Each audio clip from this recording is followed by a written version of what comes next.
आवाज़ आ रही है क्या आप लोगों को? एक बार चेक करके बताइए मुझे।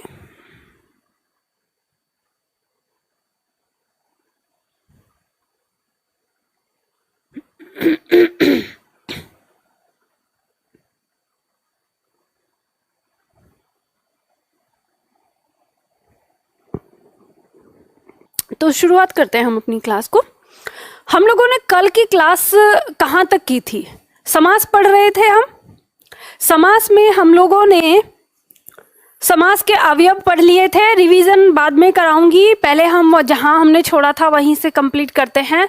अव्ययीभाव समास पढ़ लिया था और इसके बाद हमने द्वंद्व समास यानी द्वंद्व समास तक ही हमारा कंप्लीट हुआ था, यानी कल हमने बहुत थोड़ा सा किया था। तो चलिए आज करते हैं बहुव्रीहि समास। तो शुरुआत करते हैं इसकी परिभाषा से। आप लोग यहाँ पे परिभाषा लिखिए, पहले परिभाषा लिखते हैं फिर उसके बाद इसको समझने की कोशिश करते हैं। लिखिए यहाँ पे परिभाषा आपको लिखनी है यहाँ से कि जिस समस्त पद के, लिखिए, जिस समस्त पद के दोनों पद गौण होते हैं, और गौण को कैसे लिखना है? ब्रैकेट में लिखना, कम महत्वपूर्ण।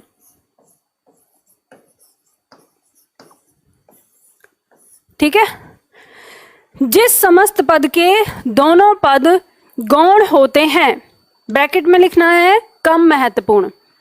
अब देखो मैंने यहाँ पे ब्रैकेट में लिखवाया कम महत्वपूर्ण, इसमें भी बहुत सारे छात्र ना एकदम से प्रश्न करते हैं तुरंत, ये गौण क्या होता है?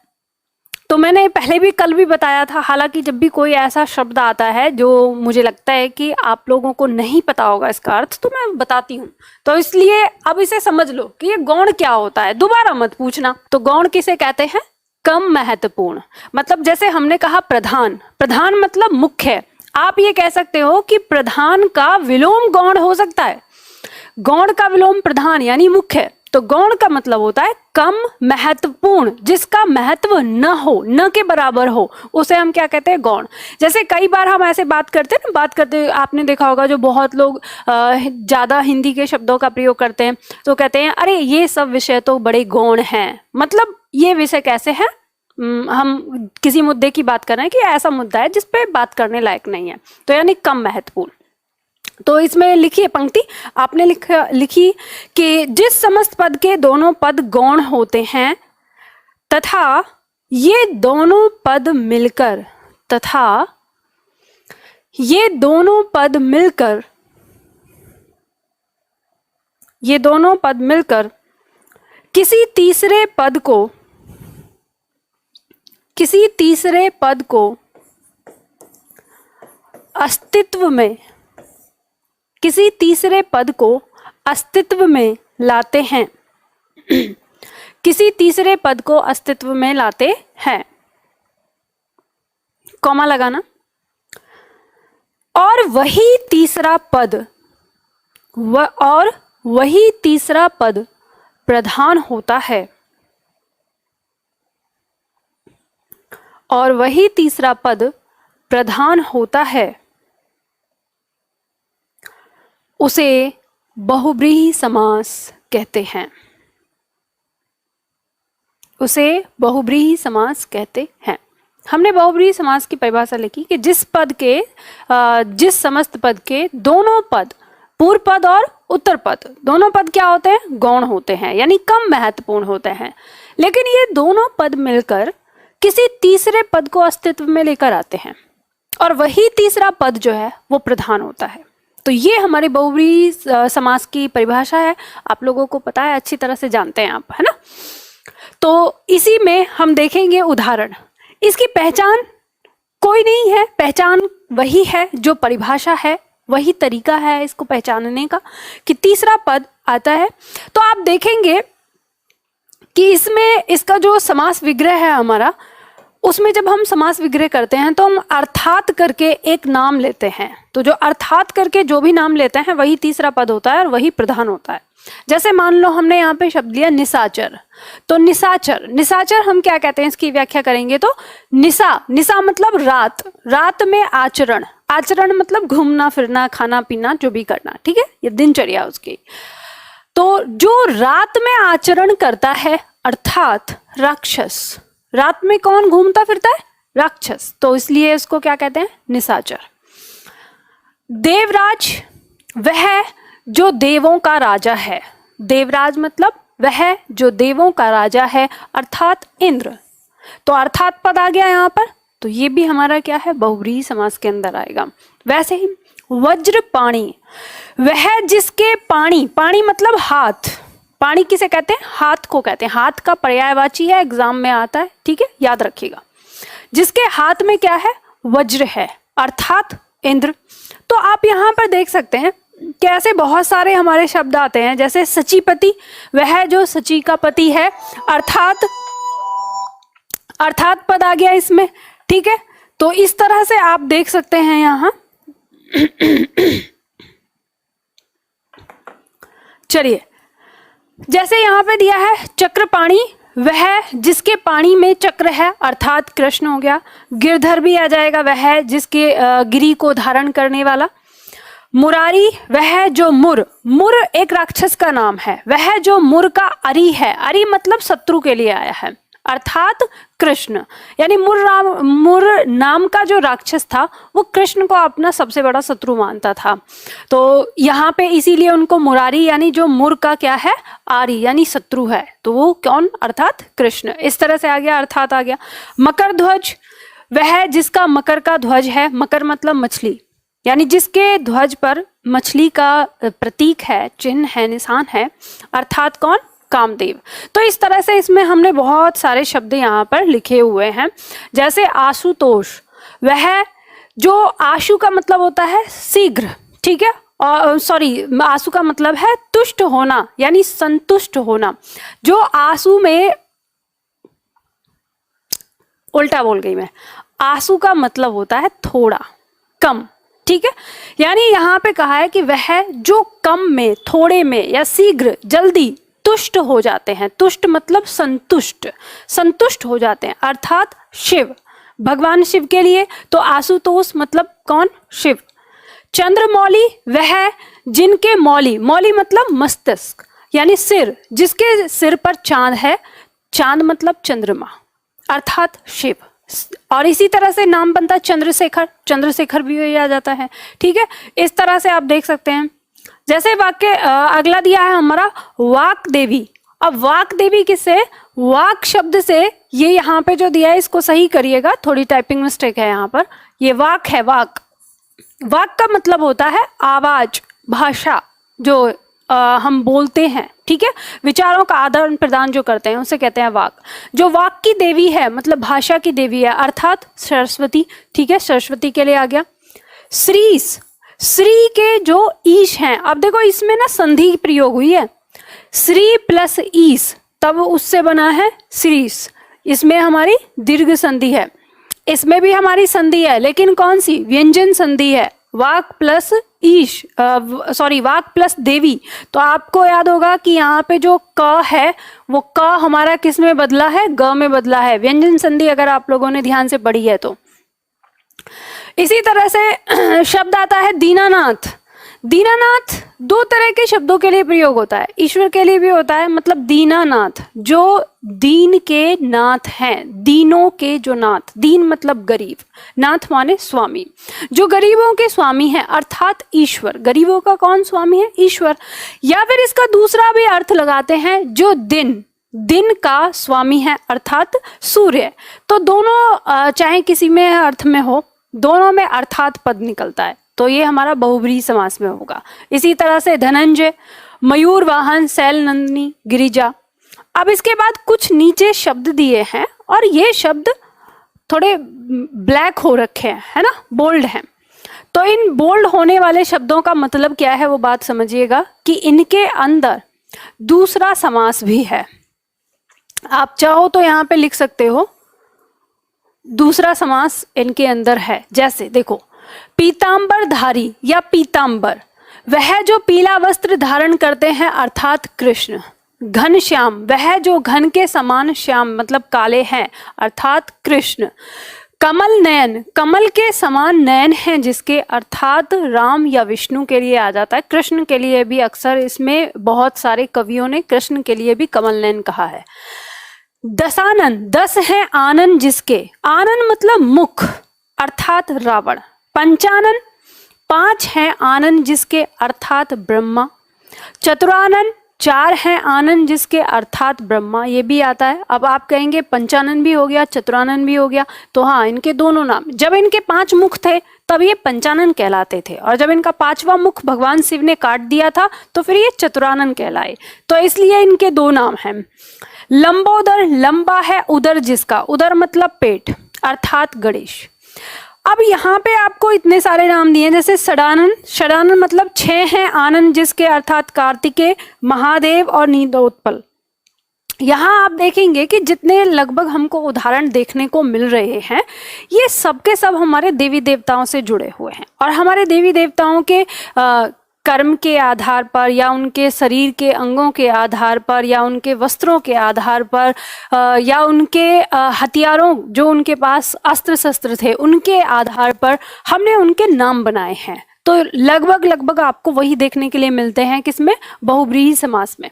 अब यहाँ पे आपको देखना है कि ये जो आपका बहुव्रीहि समास है, इसके अंदर हमने जो यहाँ पे कुछ शब्द लिए जिनको मैंने आपको बोला कि इनमें दूसरा समास होता है, तो वो परिभाषा पे निर्भर करता है, इसलिए अलग से लिखा है, क्योंकि यही वो शब्द हैं जो अक्सर आपको परेशान करते हैं। जैसे कमल नयन आ गया, कमल नयन कई बार कर्मधारय समास में भी पूछ लिया जाता है, तो हमें यहाँ पर ये देख के चलना है कि इनमें किस तरह का कैसे दूसरा समास है। तो दूसरा समास कैसे है वो बाद में बात करेंगे। अभी हमें यहाँ पे बहुव्रीहि समास की परिभाषा हमने देखी कि दोनों पद दिए हैं, दोनों पद कम महत्वपूर्ण हैं, ये दोनों पद मिलकर कोई तीसरा पद निकाल रहे हैं, और वही तीसरा पद महत्वपूर्ण है, मतलब प्रधान है, यानी हमारे दिमाग में जो फोटो बन रही है वो इस तीसरे पद की बन रही है। तो इसलिए ये हमारा कौन सा समास है, बहुव्रीहि समास है। हर समास को बारीकी से समझ लीजिए कौन सा कैसे काम कर रहा है, फिर उसके बाद वही छोटी सी ट्रिक आपको देखनी है हर शब्द को समझने की। आगे बढ़ते हैं, दूसरा पॉइंट नेक्स्ट है हमारा तत्पुरुष समास, और तत्पुरुष समास की लिखिए परिभाषा। यहाँ पर परिभाषा लिखते हैं पहले, तत्पुरुष समास हमारा क्या होता है, किसे कहते हैं, पढ़ते हैं आगे। अभी और भी बहुत सारी चीजें सीखनी है इसमें। तो तत्पुरुष समास की परिभाषा लिखिए। मैं चाह रही हूँ कि एक बार आपके नोट्स पहले कंप्लीट हो जाएं, फिर उसके बाद आपको बहुत सिंपल तरीका बताऊंगी जिस तरीके से आपको सारे शब्दों में समास निकालना अपने आप आएगा। आपको किसी टीचर की आवश्यकता नहीं है, आप अपने आप निकालेंगे। कैसे निकालेंगे वो मैं बताऊंगी। लिखो इसमें तत्पुरुष समास में लिखिए एक पंक्ति, जिस समास में पूर्व पद गौण तथा उत्तर पद प्रधान होता है। जिस समास में पूर्व पद गौण तथा उत्तर पद प्रधान होता है उसे तत्पुरुष समास कहते हैं।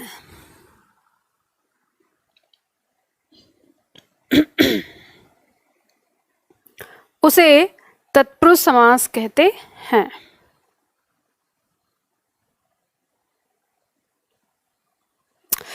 जिस समास में पूर्व पद गौण तथा उत्तर पद प्रधान होता है उसे तत्पुरुष समास कहते हैं। पूर्ण विराम लगाइए और अगली लाइन से एक लाइन और लिखिए। इस समास में समस्त पद बनाते समय, इस समास में समस्त पद बनाते समय कारक चिन्ह का लोप पाया जाता है। बस ये मैंने लिखवाया है, अक्सर लोग बोलते हैं ताकि आपको पता रहे कि क्या इसमें मेन हुआ है। हालांकि हम इस पे बहुत ज़्यादा ध्यान नहीं देंगे इस पंक्ति पर। मैंने बोला इस समास में समस्त पद बनाते समय कारक चिन्ह का लोप हो जाता है। लोप का मतलब होता है गायब हो जाना, ठीक है, गायब हो जाना लोप का मतलब। अब देखो इसको समझना है आपको, तत्पुरुष समास को। ये परिभाषा आप लोगों ने लिखी, कि जिस समास में पूर्व पद गौण तथा उत्तर पद प्रधान होता है। ध्यान दीजिएगा, पूर्व पद गौण और उत्तर पद प्रधान। अगर आप इसके उत्तर पद प्रधान इस चीज पे फोकस करके इसको चेक करेंगे तो ज्यादा आसान होता है इसको समझना। लेकिन अगर मान लो आप इसे न समझ पाए तो एक इसमें छोटी सी हिंट ये है जो आपने लास्ट लिखी कि हम अक्सर देखते हैं कि जब हम इन पदों का अगर समास विग्रह करते हैं तो इनके प्रथम पद यानी जो ये पूर्व पद है इसके तुरंत बाद यहाँ पर एक कारक चिन्ह होता है। जैसे मान लो हमने उदाहरण लिया राजकुमार, तो जब इसका समास विग्रह करते हैं तो राजा का कुमार, तो यानी पूर्व पद जो है राज यानी राजा, उसके तुरंत बाद का कारक चिन्ह आया है। तो ऐसे हम ये पहचान कर सकते हैं। लेकिन सवाल उठता है कि जरूरी तो नहीं कि आपके एग्जाम में समास विग्रह दिया हो, और हो सकता है कि आपको समास विग्रह ना आ रहा हो, तो आपको जो इसका समास देखना है वो देखना है इसके उत्तर पद से ही। जो चीज प्रधानता की ओर जा रही है वही हमारा क्या होगा, तत्पुरुष, मतलब उत्तर पद प्रधान जा रहा है तो यहाँ पे हमारा तत्पुरुष समास होता है। अब तत्पुरुष समास के बारे में हम इसके भेद पढ़ते हैं कि तत्पुरुष समास में दो भेद होते हैं, और दो भेद किस आधार पे हम मानते हैं। तो देखो यहाँ पे पहला भेद दिया है कि ये व्याधिकरण तत्पुरुष समास और दूसरा है समानाधिकरण तत्पुरुष समास। तो अब आपको इन दोनों में अंतर ये करना होगा कि ये जो व्याधिकरण तत्पुरुष समास है ये कारक चिन्ह के आधार पर बनाया गया है। किसके आधार पर? कारक चिन्ह के आधार पर, यानी इसके समास विग्रह में कारक चिन्ह पाया जा रहा है और कारक चिन्ह का लोप करके उसका समास किया जाता है। इसलिए इसको हमने व्याधिकरण यानी व्याधिकरण तत्पुरुष समास के अंतर्गत रख लिया, और ये 6 प्रकार का होता है। और जब हम बात करते हैं समानाधिकरण तत्पुरुष समास की, तो समानाधिकरण तत्पुरुष समास ये 2 प्रकार का है, और इसी में हमारा द्विगु समास और कर्मधारय समास आता है इसके अंदर। ये समानाधिकरण तत्पुरुष समास, ठीक है, इसके अंदर। तो चलिए पहले नोट्स पूरा करते हैं, आगे बढ़ते हुए फिर आगे देखेंगे। तो हम सबसे पहले उदाहरण, अब तत्पुरुष समास के उदाहरण में किसके उदाहरण शामिल होते हैं? तो व्याधिकरण कारक यानी जो कारक चिन्ह के आधार पर आपका जो समास तत्पुरुष समास दिया गया है उसके उदाहरण ही तत्पुरुष समास के रूप में, तत्पुरुष समास के उदाहरण के रूप में हम पढ़ते हैं। तो यहाँ पे हम 6 प्रकार से इनको पढ़ते हैं। जैसे सबसे पहला हम देखते हैं कि कर्म अथवा द्वितीय तत्पुरुष समास, या तो हम इसे कर्म तत्पुरुष समास कहते हैं या इसे द्वितीय तत्पुरुष समास कह देते हैं। अब आप लोगों को यहाँ पे थोड़ा एक सारणी पे ध्यान देना होगा कि जब आप बचपन में थे तो आपने कारक चिन्ह की एक सारणी पढ़ी थी जिसमें सारणी थी कर्ता ने कर्म को कर्ण से। तो ये जो सारणी है ये सारणी आपको याद करनी पड़ेगी, यानी आज की हमारी क्लास के 4 या 5 दिन के बाद हम कारक चिन्ह पढ़ेंगे, वहां पे सारणी को याद करेंगे फिर से कि किस कारक चिन्ह का, किस कारक का कौन सा कारक चिन्ह होता है। अभी फिलहाल के लिए हम यहाँ पे देख लेंगे, मैंने इसमें लिख कर दिया है कि जैसे ये हमारा कर्म कारक अगर होता है तो कर्म कारक का कारक चिन्ह को होता है। तो इस तरह से अब ये आपके एग्जाम में ऐसे भी प्रश्न आता है कि तत्पुरुष समास का यह कौन सा भेद है। आपको प्रश्न दे दिया कि पॉकेट मार शब्द में तत्पुरुष समास का कौन सा भेद है।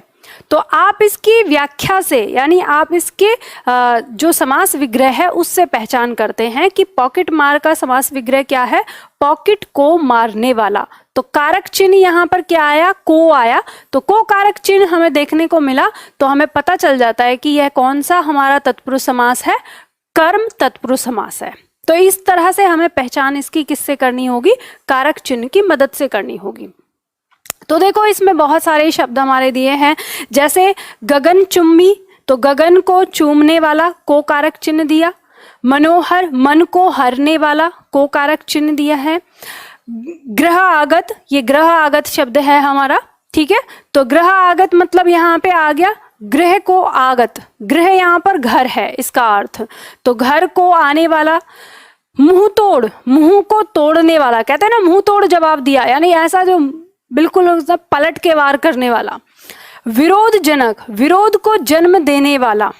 कमर तोड़, कमर को तोड़ने वाला। को कारक चिन्ह जीतेंद्रिय, तो जीतेंद्रिय जो होता है, जीतेंद्रिय का मतलब वह जो इंद्रियों को जीतता है, इंद्रियों को जीतने वाला। तो इसमें को कारक चिन्ह आ गया। ये सब हमारा क्या है, कर्म तत्पुरुष समास है। इसको हम द्वितीय तत्पुरुष समास भी कह देते हैं। अब सवाल उठता है कि अगर हमारे एग्जाम में तत्पुरुष समास का भेद न पूछा जाए और सिर्फ तत्पुरुष समास पूछा जाए, तो क्या हम यहाँ पर ये जो सारे शब्द हैं इनको तत्पुरुष समास में रख सकते हैं? बिल्कुल रख सकते हैं, यही तो तत्पुरुष समास है। अब हम इस पे एक चीज फोकस करते हैं कि इनमें उत्तर पद प्रधान कैसे है, कैसे हमको पता चल रहा है कि उत्तर पद प्रधान है। तो देखो, जैसे हम कहते हैं कि गगनचुंबी, तो हमारे दिमाग में जैसे ही हम बोलते हैं अरे ये इमारत तो गगनचुंबी है, मतलब कि गगन को चूमने वाली, तो उत्तर पद यानी इतनी ऊंचाई है उसकी कि गगन तक जा रही है। तो हमारे दिमाग में जो फोकस होता है वो उसकी ऊंचाई पर होता है। यहाँ चुंबी से जो सेंस है वो ऊंचाई से है। फिर पॉकेट मार, तो जैसे ही हम बोलते हैं पॉकेट मार, तो हमारे दिमाग में जो फोटो बनती है वो जेब की फोटो नहीं बनती, एक ऐसे व्यक्ति की फोटो बनती है जिसने उस पॉकेट को मारा है, यानी मारने वाले की, जिसने पॉकेट को मार लिया है। तो यानी इसकी हमारे दिमाग में फोटो बन रही है, तो उत्तर पद प्रधान। इसी तरह से मनोहर, मन को हरने वाला, जो मन को हरने वाला है तभी तो वो मनोहर है, यानी उत्तर पद प्रधान है इसमें।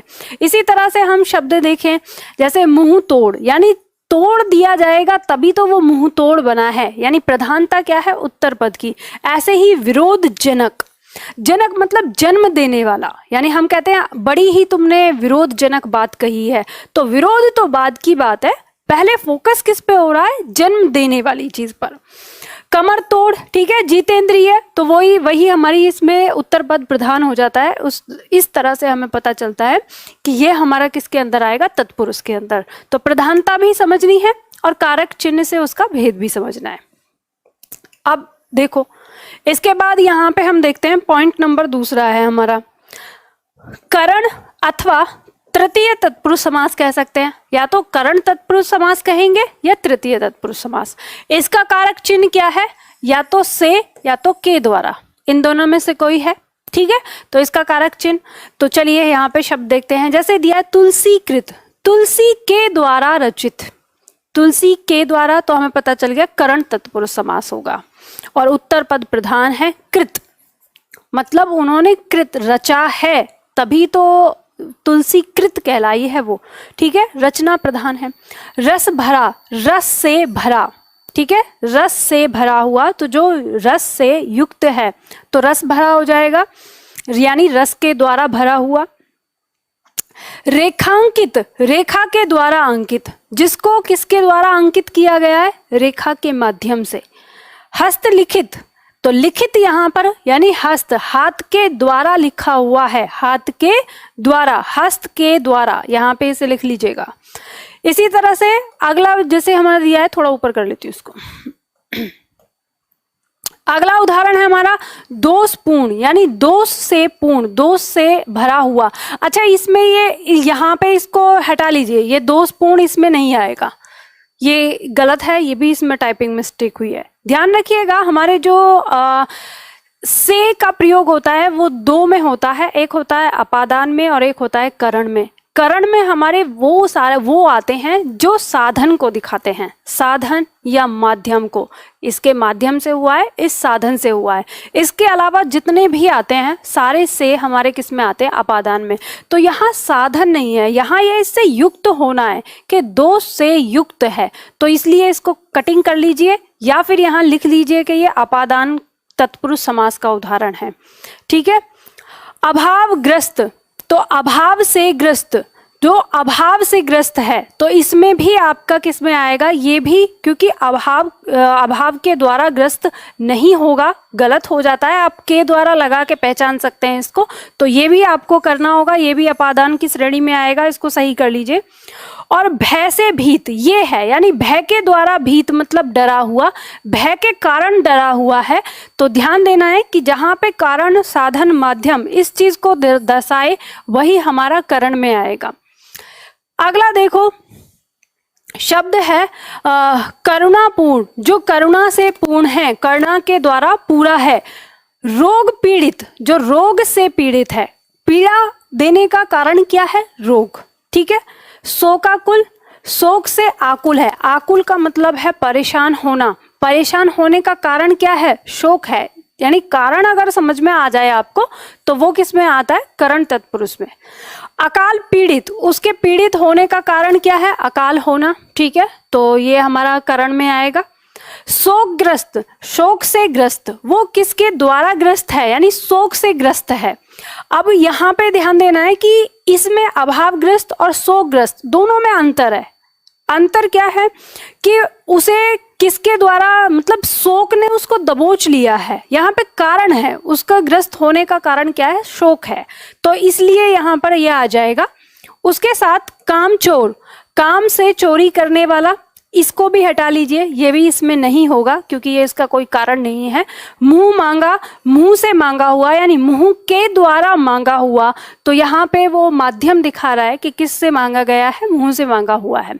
तो यहाँ पे मैंने आपको बताए ये दोनों और एक ये कामचोर, इनको अपादान में लिख लीजिए, ये इसमें टाइपिंग मिस्टेक है यहाँ पर, ठीक है। चलो अब इसके बाद आगे बढ़ते हैं। संप्रदान अथवा चतुर्थ तत्पुरुष, संप्रदान अथवा चतुर्थ तत्पुरुष समास के बारे में देखेंगे। यहाँ पे इसका जो कारक चिन्ह है वो के लिए है, कभी कभी को भी आ जाता है, लेकिन को के स्थान पर अगर आप के लिए रख के देखते हैं और वो बिल्कुल परफेक्ट होता है, सही होता है, तो आप उसको को रख सकते हो, है ना। तो देखो यहाँ पर जैसे गौशाला, गो के लिए शाला, गो मतलब यहाँ पे गाय के लिए आया है, शाला मतलब स्थान। रसोई घर, रसोई के लिए भवन या घर। हवन सामग्री, हवन के लिए सामग्री। समाचार पत्र, समाचार के लिए पत्र। पाठशाला, पाठ के लिए शाला, यानी पढ़ने के लिए जो स्थान है उसे पाठशाला कहते हैं। देशभक्ति, देश के लिए भक्ति। गुरु दक्षिणा, गुरु के लिए दक्षिणा, के लिए आ रहा है, आप देख सकते हैं। रणभूमि, रण के लिए भूमि। न्यायालय, न्यायालय न्याय के लिए आलय, न्यायालय, इसको वर्तनी ठीक करिए। यज्ञवेदी, यज्ञ के लिए वेदी, ठीक है। तो इस तरह से आप इन चीजों को समझ सकते हैं। यहाँ पे आपका के लिए आ रहा है तो ये संप्रदान तत्पुरुष हमारा रहेगा, ठीक। चलिए आगे देखिए, नेक्स्ट अपादान, अपादान अथवा पंचम तत्पुरुष समास, अपादान अथवा पंचम तत्पुरुष समास। अपादान में भी से कारक चिन्ह होता है, लेकिन जिसका भाव होता है अलग होना या पास होना, ठीक है। जो अलग होता है वो पास होता है, तभी तो अलग होता है, ठीक है। तो पास होना, अलग होना, दोनों का भाव इसमें रहेगा, ठीक है। ये आपको यहाँ पर ध्यान देना है। जैसे आपके शब्द दिए हैं, राजद्रोह, राज से द्रोह करना। गुणयुक्त, गुण से युक्त होना। नेत्रहीन, नेत्र से हीन होना। अब इसमें आपको अलग होने और पास होने का बोध होगा। राजद्रोह मतलब राजा से द्रोह करना, मतलब अलग हो गया। गुण से युक्त होना मतलब गुण पास में है, ये पास में हो गया। नेत्र से हीन होना मतलब नेत्र से अलग हो गया। कर्म विमुख, कर्म से विमुख होना, यानी कर्म से क्या हो गया? दूर हो गया। ऋण मुक्त होना, ऋण से मुक्त हो गया मतलब दूर हो गया ऋण से। ऐसे बलहीन, बल से हीन होना तो दूर हो गया बल से। धनहीन, धन से दूर होना, ठीक है। पद भ्रष्ट, स्थान से भ्रष्ट होना या पद से भ्रष्ट होना, मतलब अपनी जो पद है उससे भ्रष्ट हो जाना, उस पदवी पे रहते हुए अलग हो जाने का बोध है। पाप मुक्त, पाप से मुक्त हो जाना, अलग हो गया। हृदयहीन, तो हृदय से हीन, या जैसे अब आपका एक शब्द आ जाता है गुणयुक्त आता है, तो गुण से युक्त आप कहेंगे, इसमें अलग नहीं हो रहा, लेकिन क्या ध्यान रखना है कि वो गुण उसके पास है। तो पास होना और अलग होना, इन दोनों का बोध होता है उस चीज से, तो ही आप उसको किस में रखेंगे? अपादान में।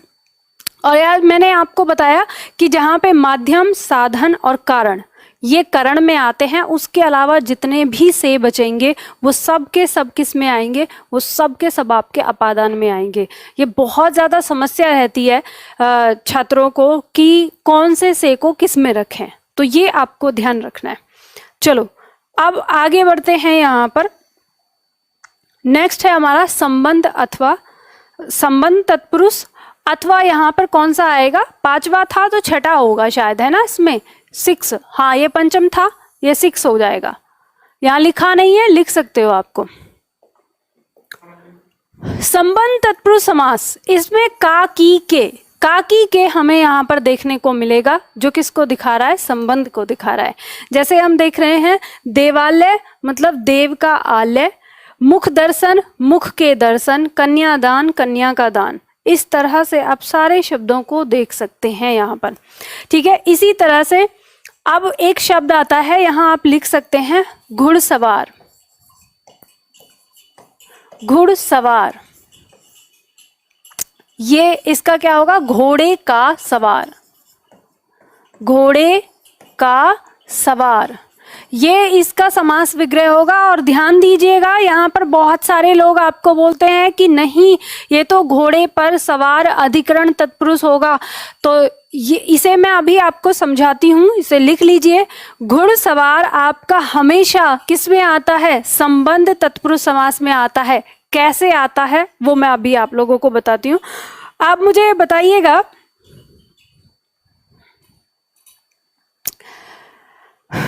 चलो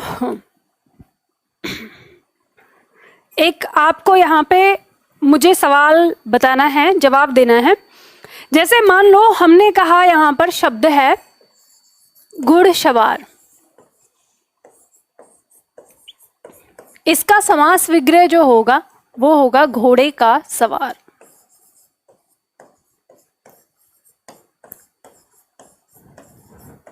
ठीक, कुछ लोग कहते हैं कि नहीं ये घोड़े का सवार, इसका समास विग्रह गलत है। घुड़सवार उसको कहते हैं जो घोड़े पर बैठा हुआ होता है, उसे घुड़सवार बोला जाता है। तो इसका समास विग्रह कुछ लोग बोलते हैं कि घोड़े पर सवार आएगा। तो ध्यान दीजिएगा, घुड़सवार का समास विग्रह घोड़े पर सवार नहीं होता। क्यों नहीं होता, अब आप लोगों को बताना है कि जैसे मान लो शादी विवाह में जब दूल्हे को घोड़े पर बैठाया जाता है तो वो भी तो घोड़े पर सवार है, तो क्या आप उसे घुड़सवार कह सकते हैं? नहीं कहेंगे, बिल्कुल नहीं कहेंगे। क्यों? क्योंकि वो घोड़े पर सवार जरूर है लेकिन वो घुड़सवार नहीं है, उसे घोड़ा चलाना नहीं आता। तो घुड़सवार कौन है? वो जो घोड़ा चलाना जानता है।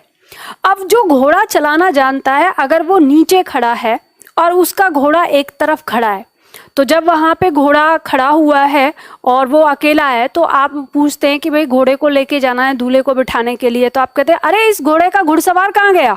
बोलते हो ना कि इस घोड़े का घुड़सवार कहाँ गया?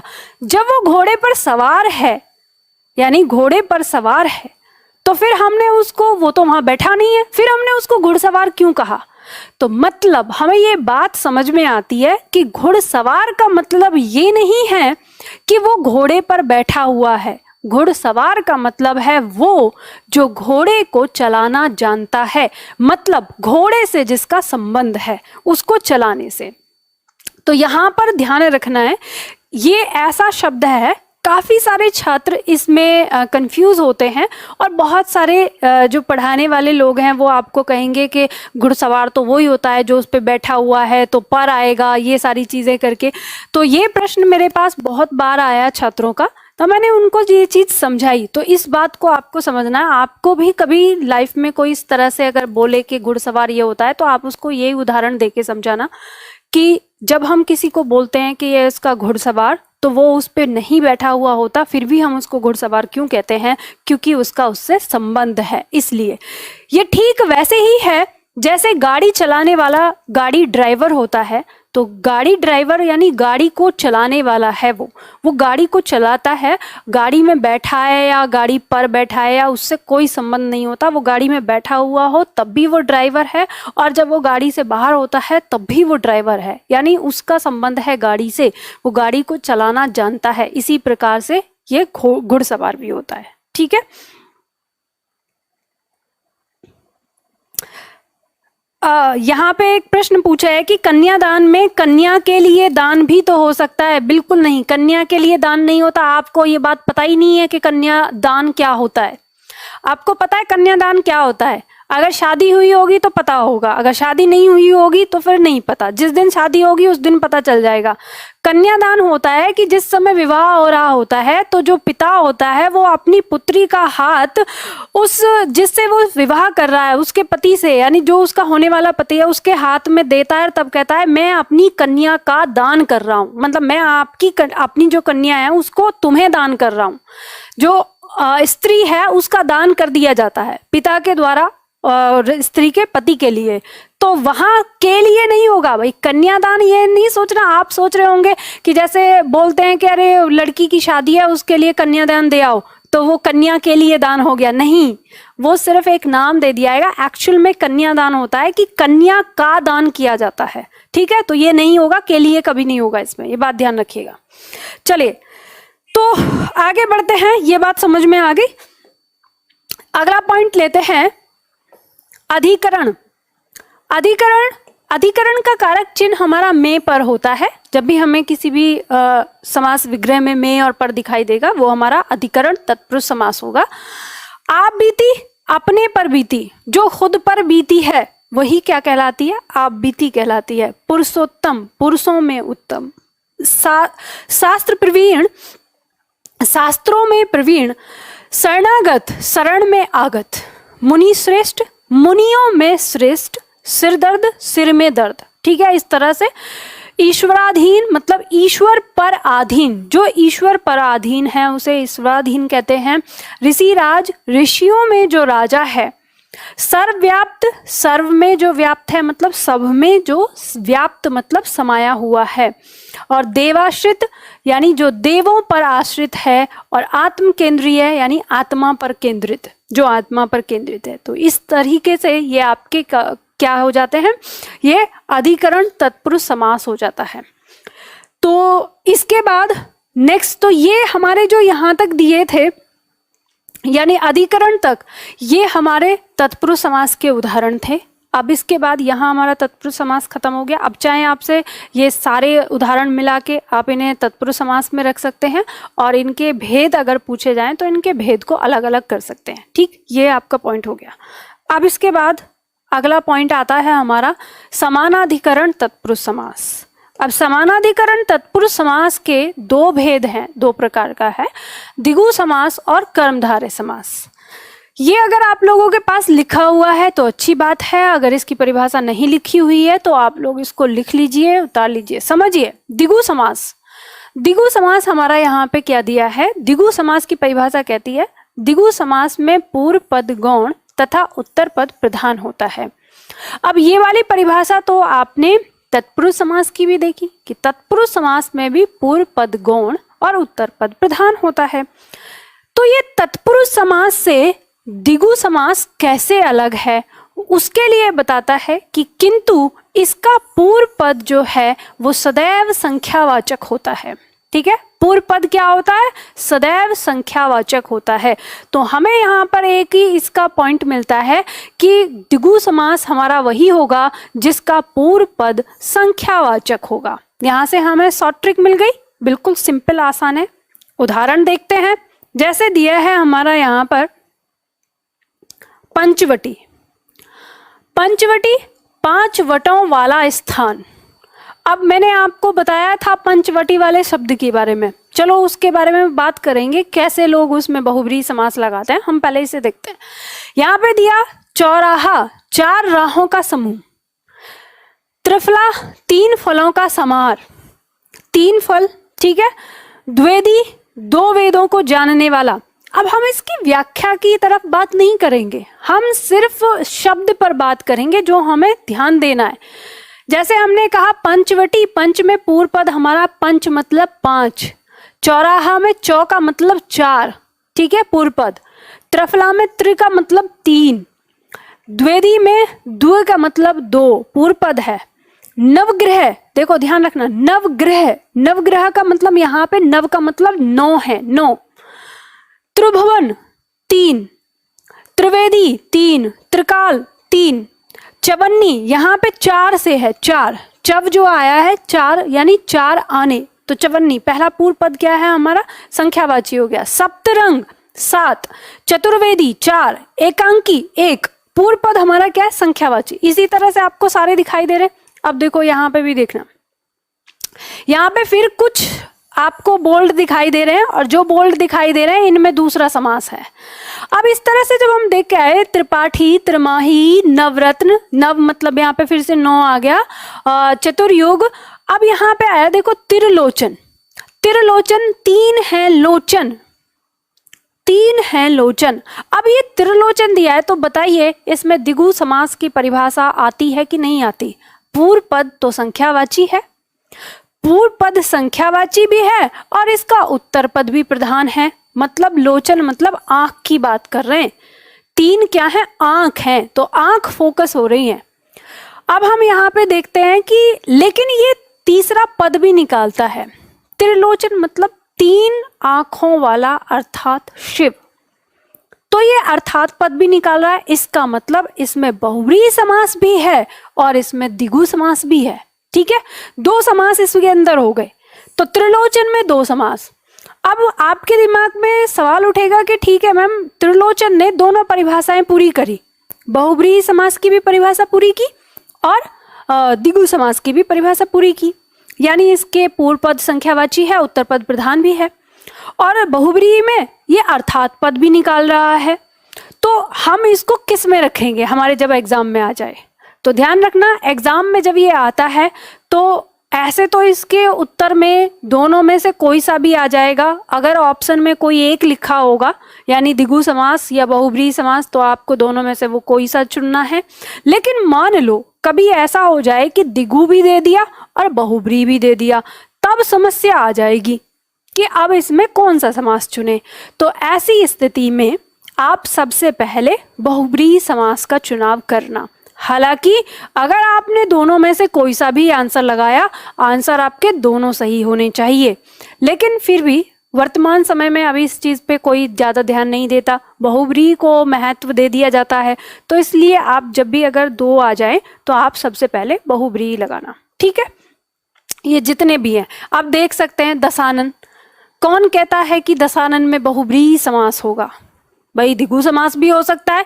10 दिया है पूर्व पद, आनन मुख्य पद आ रहा है, उत्तर पद प्रधान हो रहा है, इसमें द्विगु समास की परिभाषा भी फॉलो हो रही है। तो दशानन सिर्फ रावण ही नहीं, यानी बहुव्रीहि समास नहीं, द्विगु समास भी होता है इसके अंदर। अब एक बात और आप ये समझना कि जैसे कुछ लोग कहते हैं ना, हम ये बोलते हैं कि बहुव्रीहि समास को हमने मुख्य दे दिया कि अर्थात पद निकलता है। भाई अर्थात पद उस व्यक्ति के दिमाग में निकलता है जिसने रावण के बारे में जाना है, जिसको ये पता है कि रावण के 10 मुख हुआ करते थे, उसके दिमाग में निकलेगा अर्थात पद। और जिसने रावण की कहानी न पढ़ी हो, जिसको रावण के बारे में पता ही ना हो, तो दशानन में तो उसके दिमाग में क्या आएगा कि वह व्यक्ति जिसके 10 मुख हैं, तो उसके तो दिमाग में आनन ही उत्तर पद प्रधान होगा और पूर्व पद में 10 आ जाएगा, तो वो तो द्विगु में ही लेके जाएगा ना।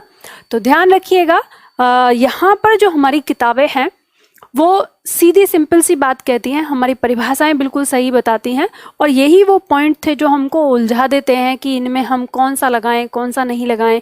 तो जो जिसकी परिभाषा पूरी करता है वो उस समास की श्रेणी में रखा जाएगा, ये बिल्कुल फैक्ट है।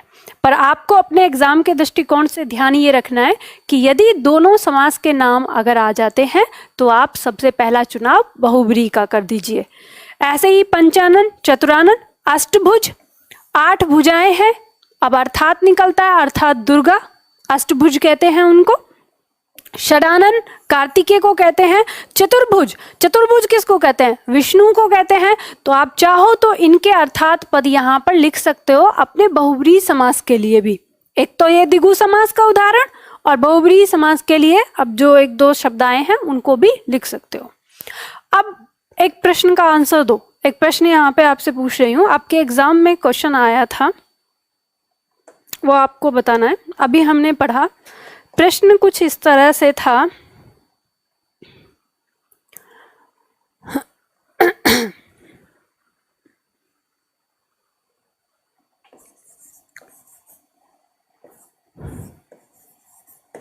कर्मधारय समास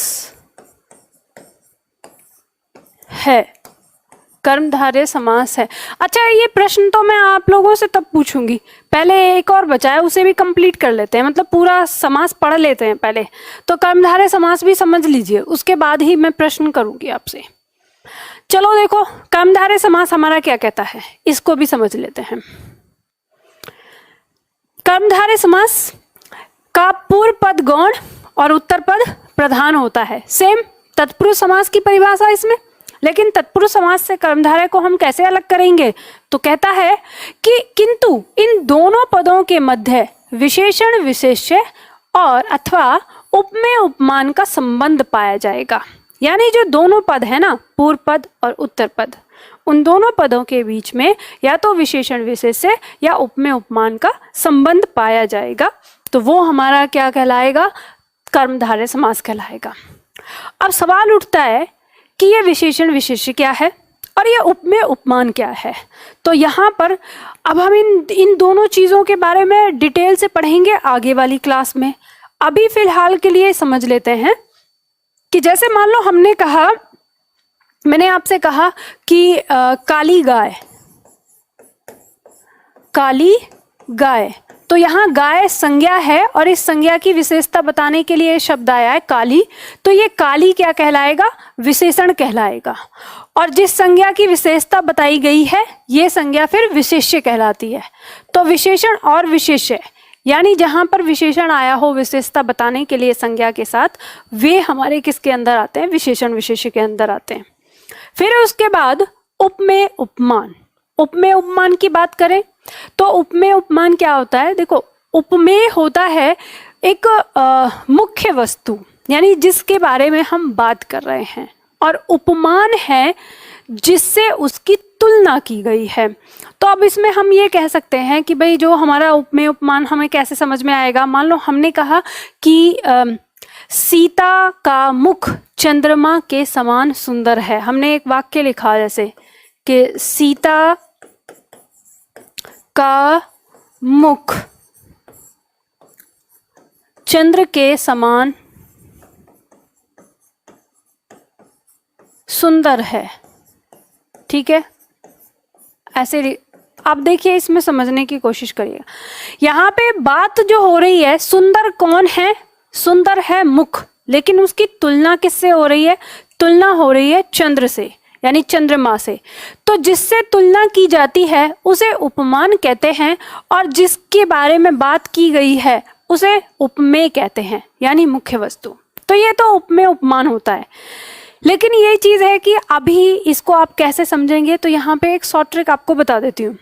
आप ध्यान रखना कि मनुष्य का शरीर और मनुष्य के शरीर के अंग, अक्सर ये 90% में केस में आपको बता रही हूँ, मनुष्य का शरीर, मनुष्य के शरीर के अंग, मनुष्य के अंदर उत्पन्न होने वाली भावनाएं, अगर ये कहीं पे आ रही हैं, मतलब किसी जोड़े के साथ, तो ये उपमेय होती हैं।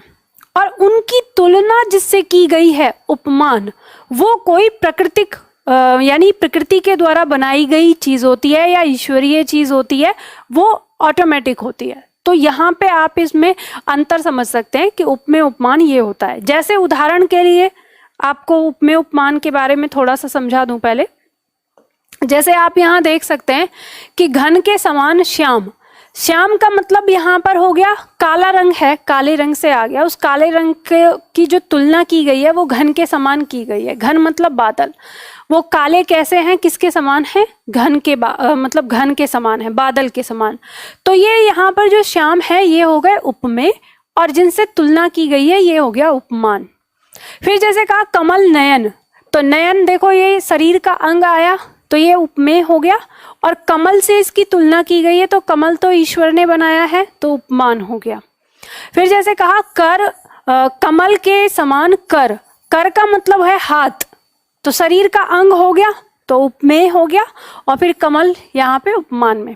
ऐसे ही दिया है क्रोध रूपी अग्नि, तो ध्यान देना कि अब यहाँ हम देखेंगे कि क्रोध, क्रोध के समान अग्नि, तो अग्नि की तुलना क्रोध से की जा रही है। क्रोध क्या है? मनुष्य का भाव है, और अग्नि क्या है? ईश्वर ने बनाई है। तो यानी दोनों के बीच में उपमेय उपमान या उपमान उपमेय। अब ये कहीं भी हो सकता है, जरूरी नहीं है, उपमेय यहाँ भी हो सकता है, उपमान यहाँ भी हो सकता है, ठीक है। तो मेन है दोनों पदों में संबंध होना चाहिए। तो ये संबंध आपको जिस भी शब्द में दिखेगा वहां पर आपका क्या होता है, कर्मधारय समास होता है। विशेषण विशेष्य की बात करें, महान होना विशेषता है, ठीक है। पीला होना विशेषण है, नीला, नीला महान, नीला रक्त मतलब लाल, महान वीर, नया नया, ये सब क्या है, ये विशेषता है। और यहाँ पे जितने भी शब्द हैं ये सब क्या है, हमारी संज्ञा है जिनकी विशेषता बताई गई है। तो ये इनके अंदर विशेषण विशेष्य का संबंध होता है और आपको इस चीज पे फोकस करना है। तो अब यहाँ पे आपको पता चलता है कि घन श्याम मतलब घन के समान है जो श्याम, तो घन और श्याम इन दोनों में उपमेय उपमान का संबंध। कमल और नयन इन दोनों में उपमेय उपमान। कर कमल मतलब उसके कर कैसे हैं, कमल के समान हैं, कमल के समान नाजुक मुलायम ऐसे। इसी तरह से क्रोधाग्नि, क्रोध रूपी अग्नि, दोनों के बीच में उपमेय उपमान का संबंध। चंद्रमुख, चंद्रमा के जैसा मुख, चंद्र और मुख दोनों के बीच में उपमेय उपमान। इसी तरह से नरसिंह, विद्याधन, चरण कमल, कनक लता, देह लता, वचनामृत। देह लता मतलब हो गया जैसे ऐसी लता मतलब देह रूपी लता। यहाँ पे देह रूपी लता यानी देह की, शरीर की तुलना किससे की गई है, लता से की गई है, तो देह रूपी लता हो जाएगा। अब कनक लता, कनक मतलब सोना, सोने के लिए कहा जाता है सोना, यानी ऐसी लता जो सोने के जैसी है, तो इनकी तुलना की गई है आपस में और ये उपमेय उपमान का संबंध रखते हैं। तो इस तरह से आप इन पदों को पहचान सकते हैं। जैसे यहाँ पर दिया महाकवि, महान है कवि, विशेषता। पीतांबर, वस्त्र कैसा है, पीला है, तो पीला वस्त्र है तो वो क्या है, पीतांबर। अंबर कैसा है, नीला, मतलब वस्त्र कैसा है, नीला, वस्त्र की तुलना, वस्त्र की विशेषता बताई गई है। उत्पल, उत्पल मतलब कमल को कहा गया है, नील मतलब नीला, तो नीला कमल, नीलोत्पल, इसमें इसका क्या है, रंग बताया गया है, विशेषता बताई गई है। महादेव, महान है जो देव, विशेषता बताई गई है उनकी। लेकिन ध्यान रखिएगा जो थोड़े बोल्ड लिख रहे हैं उनमें हमारा दूसरा समास भी है, हमको पता है। पीतांबर अर्थात कृष्ण, नीलांबर अर्थात शनि, नीलोत्पल अर्थात इंदिवर, यानी नीले कमल को हम इंदिवर के नाम से जानते हैं। महादेव अर्थात शिव, कमल नयन अर्थात कृष्ण या विष्णु या राम, और घनश्याम मतलब अर्थात कृष्ण, ठीक है। तो इस तरह से हमें यहाँ पे पता चलता है कि जो बोल्ड हमने किए इनमें हमारा बहुब्रीहि समास भी है। अब समस्या यहाँ पे भी आती है कि अगर ये एग्जाम में आ गए तो हम कैसे करेंगे। तो कुछ नहीं करना, अगर एग्जाम में आपका ध्यान देना है, आपको दोनों परिभाषा फॉलो करते हैं। अगर दोनों आपके आते हैं, बहुब्रीहि भी और कर्मधारय भी, तो इन शब्दों के साथ जो मैंने बोल्ड किए हैं पहला आंसर बहुब्रीहि लगाना। अगर दोनों में से कोई एक आया है तो वो आप पहचान लोगे, आराम से हो जाएगा। यहाँ पे आपका जो समास है वो कंप्लीट होता है। लेकिन अब हम बात करेंगे इसकी शॉर्ट ट्रिक की कि इसको हम कैसे समझेंगे और कैसे इसको 6 सेकंड पर लेके आएंगे। हमने कल से लेके आज तक समास को पढ़ा, समझा, इनकी सारी परिभाषाओं के बारे में। उससे पहले आप लोग मुझे 1-2 प्रश्न बताइए। वो प्रश्न आपको करने हैं, आपके एग्जाम के दृष्टिकोण से मोस्ट इम्पॉर्टेंट है। मोस्ट इम्पॉर्टेंट यानी कहें कि मोस्ट बहुत बार पूछे जाते हैं और अक्सर गलतियां भी करते हैं। सभी छात्रों को इसमें पार्टिसिपेट करना है, आंसर सभी लोग देंगे। यहाँ पे मैंने प्रश्न लिखा है कि कर्मधारय समास है निम्न में से ए ऑप्शन, बी ऑप्शन, ये आपको बताना है। ये प्रश्न उल्टा हो जाएगा, इसमें आप ये बताइए, प्रश्न दीजिए इसमें। द्विगु समास, अभी तो मैंने ये पढ़ा है ना आपको। द्विगु समास है, ऑप्शन आपका दिया है यहाँ पर ए, आपको बताना है शब्द है आपका नवयुवक, बी ऑप्शन है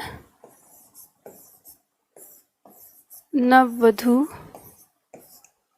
सी ऑप्शन है नवरात्रि, और डी ऑप्शन है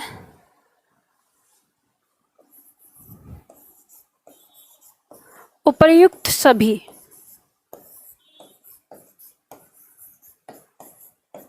आपको प्रश्न का आंसर देना है। प्रश्न क्या है? द्विगु समास है नवयुवक, नववधु, नवरात्रि, उपर्युक्त सभी। ये प्रश्न बताइए, फिर उसके बाद एक बताएंगे आंसर।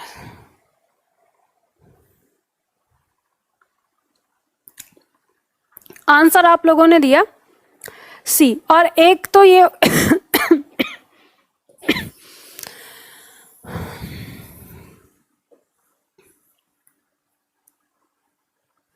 एक तो आप यहाँ पे इसको बताइए ही, साथ में दूसरे ऑप्शन और लिख रही हूं। प्रश्न वही है, द्विगु समास ही बताना है।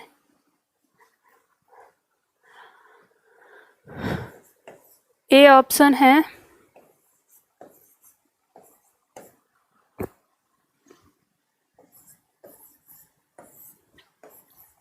बी ऑप्शन है सी ऑप्शन है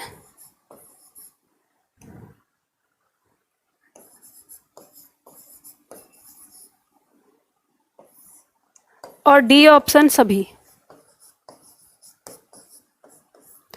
ये है आपका प्रश्न संख्या 2 और ये है प्रश्न संख्या 1।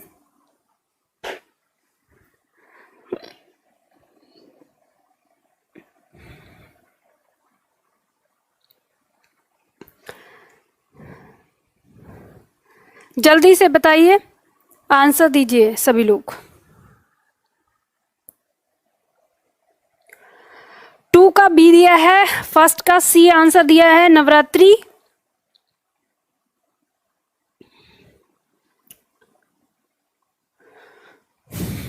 ठीक है, बहुत सुंदर। आप लोग बिल्कुल एकदम बहुत अच्छे तरीके से सीख रहे हो और होशियार हो गए हो। अब मुझे खुशी हुई कि आप लोगों ने गलती नहीं की। जो आंसर आपने दिया है पहले का नवरात्रि, ठीक है, और दूसरे में आंसर आप लोगों ने दिया है बी नवग्रह। ठीक, तो बहुत सुंदर प्रश्न है हमारा द्विगु समास।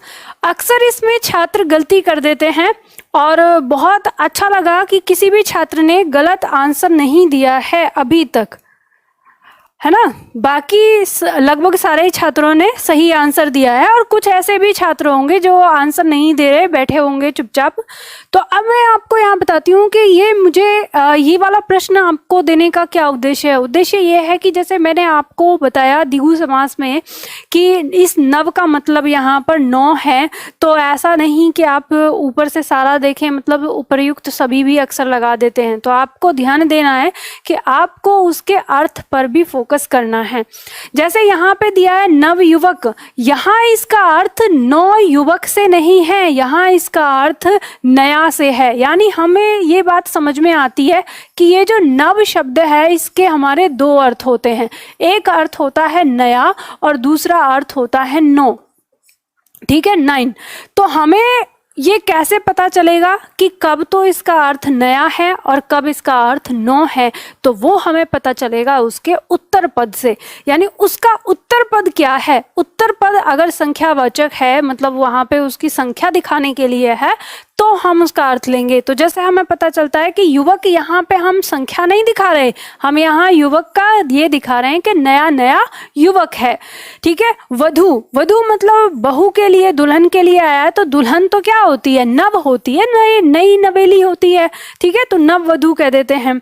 अब यहाँ पे नवरात्रि, तो रात्रि के लिए कोई नया तो नहीं आएगा भाई, रात्रि तो नई नहीं है। हमको क्या पता कब हमारे लिए नई थी, हमारे लिए तो सारी रात एक जैसी है। तो यहाँ पे रात का अर्थ, यानी यहाँ पे जो ये नव है, इस नव का अर्थ 9 से आया है, क्योंकि हम नवरात्रि मतलब 9 रातें ऐसी मनाते हैं जिनमें हम दुर्गा माँ की पूजा करते हैं, नवरात्रि। तो ये संख्या यहाँ पर आएगी, तो इसलिए ये नवरात्रि हमारा द्विगु समास में आ जाएगा। और ये बाकी दोनों हमारे किस में आएंगे? ये कर्मधारय में आएंगे। यानी ये किसको बता रहे हैं? इनकी विशेषता को बता रहे हैं। इसी तरह से इसमें, अब इसमें बड़ा कंफ्यूजन होता है इन दोनों में, नवगृह और नवग्रह, तो ध्यान रखना इस गृह का अर्थ है घर, तो इसका अर्थ है घर। तो जब इसका अर्थ घर है तो इसका अर्थ नया हो जाएगा, यानी हम नवगृह में बात करते हैं नए घर की, ना कि नौ घर की, है ना। लेकिन ये जो ग्रह है, इस ग्रह का मतलब है ग्रह नक्षत्र जो हमें आसमान में देखते हैं, तो वे हमारे 9 माने गए हैं। जैसे हम नवग्रह की पूजा करते हैं ना, तो नवग्रह तो ये हमारे उस ग्रह से आते हैं जो हमारे शुक्र, बुध, पृथ्वी, बृहस्पति, ये सब जो हैं उनके लिए। तो इसलिए इसकी संख्या जो है वो क्या हो जाती है, 9 हो जाती है। और फिर नवयुवक यहाँ पे नव युवती भी आ सकता है, नव बालक भी आ सकता है, नव बालिका भी आ सकता है, ठीक है, इस तरह से। तो ये आपको ध्यान रखना है उसके उत्तर पद से कि ये आपका कर्मधारय की ओर जा रहा है या फिर ये आपका द्विगु समास की तरफ जा रहा है। ऐसे ही अगर हम द्विगु समास में बात करते हैं तो नवरत्न, नवरत्न हमारा इसमें, क्योंकि 9 रत्न की बात हो रही है तो ये हमारा द्विगु में आ जाएगा, ठीक है। इसी तरह से जैसे हमने बात करी नवरात्रि की, ठीक, उसी तरह से नवग्रह की बात करी, तो ये चीज़ आप लोग अच्छे से समझ गए हैं। अच्छा, लास्ट होते होते एक छात्र ने इसका आंसर डी दे भी दिया। अब तो आप समझ गए होंगे ना कि हमारे इसका आंसर क्या होगा।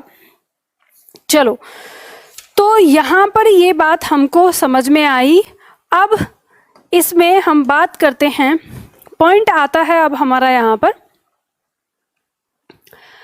एक शब्द आता है, अक्सर हमसे पूछा जाता है न्याय समास, न्याय समास करके आता है और छात्र इसमें कंफ्यूज हो जाते हैं। और ये टीजीटी पीजीटी में काफ़ी ज़्यादा फ्रीक्वेंसी है इसके क्वेश्चंस की, इसलिए मैं यहाँ पे आपको बता देती हूँ। हालांकि ये समास होता नहीं है, ये हमारे संस्कृत भाषा में होते हैं, हिंदी भाषा में है नहीं, लेकिन फिर भी फ्रीक्वेंसी इसकी ज़्यादा है।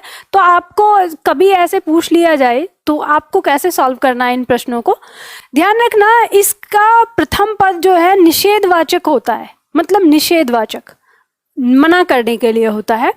और इसके प्रथम पद में आपको ए या अन ये उपसर्ग वाले दिखते हैं। हालांकि ये उपसर्ग लगा हुआ हमारा अव्ययीभाव समास में आ जाता है, लेकिन जब कभी आपसे पूछा जाए कि निम्न में से नए समास कौन सा है, तो आपको ये ध्यान रखना है, फोकस करना है कि अ और अन, अगर ये पूर्व पद में हमें जिस शब्द में दिखाई दे रहा है तो उसमें इसको आंसर लगा देना। और अगर नए समास आपका ऑप्शन में नहीं होता तो ये अव्ययीभाव समास में जाएगा। जैसे कुछ शब्द हमारे यहाँ पर दिए हुए हैं, इन सारे शब्दों को आप देख लेना, ठीक है। तो ये हमारे समास के बारे में है। तो अच्छा, अब मैं आपको यहाँ पे बताना चाहूँगी कि नेक्स्ट अब हमारी क्लास जो है मतलब मेरे इस क्लास के तुरंत बाद मेरी फिर से 5 बजे क्लास है और काफ़ी समय हो गया है, थोड़ा सा मुझे 5 मिनट का रेस्ट भी चाहिए। मैं सोच रही थी कि आप लोगों को समास के प्रश्नोत्तर की प्रैक्टिस करवा दूँ यहाँ क्लास में। तो हम एक दिन की क्लास यानी कल समास की शॉर्ट ट्रिक कैसे बनाएं और समास के प्रश्नों को कैसे सॉल्व करें, तो मैं चाह रही हूँ कि एक दिन की क्लास में आप लोगों की और ले लूँ इस टॉपिक पर। हालांकि ये 2 दिन का टॉपिक होता है, पर कल हम लोगों की बात थोड़ी सी, मतलब हमारा जो टॉपिक है थोड़ी इधर उधर बात चली गई थी, पूरा नहीं हो पाया था, तो इसीलिए हम एक क्लास और मैं यहाँ पर लेना चाहूँगी आप लोगों से। तो मैं आज यहाँ पे क्लास को ख़त्म करना चाहूँगी। तो आप लोगों ने कल और आज में जो पढ़ा उसका एक बार अभ्यास करिएगा और बाकी हम समास की शॉर्ट ट्रिक फिर कल करेंगे, ठीक है। तो आज के लिए इतना ही करते हैं, फिर मिलते हैं कल की क्लास में।